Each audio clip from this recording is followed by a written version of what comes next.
rainy fall night on a quiet family farm, mysterious visitors came calling. They said that they were from the government.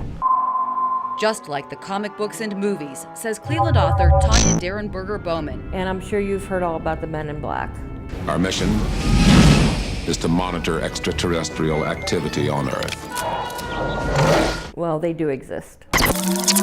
And so do UFOs, says Tanya, publishing this book for the 50th anniversary of her father's close encounter on Interstate 77 in southern Ohio. A lot of people say, well, how do you remember you were only 4 years old? Well, something like that really sticks with you. It was 1966. While protests, miniskirts, and Star Trek captivated the country, Woodrow Woody Derenberger was too busy working as a traveling salesman to notice. My dad didn't have time for anything like that.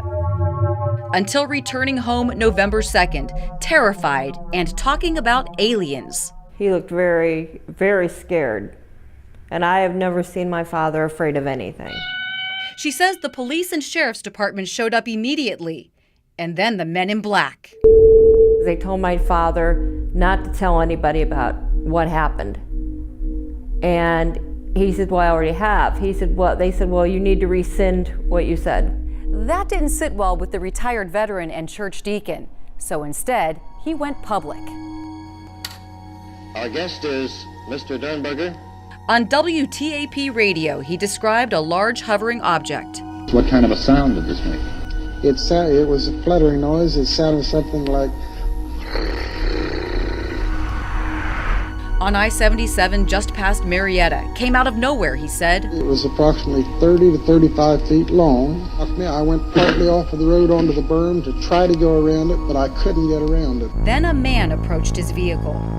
I told him my name, and when I told him my name, he said he was called Cold. Indrid Cold, according to Woody, an explorer from another planet who communicated through mental telepathy. And his mouth did not move. He had a smile on his face. He said, why are you frightened? He said, don't be frightened. We wish you no harm. He said, we will see you again. And he left in his vehicle. No other motorists ever came forward to support or refute the claims, but Tanya says the government returned.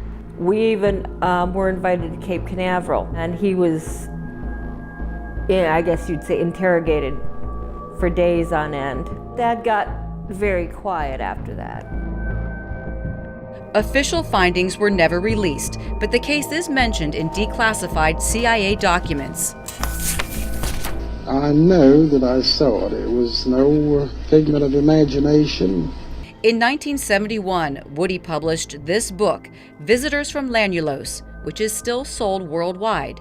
And he stood by his story until his death. And what would you say to doubters? Just wait and see. In Cleveland, Suzanne Stratford, Fox 8 News.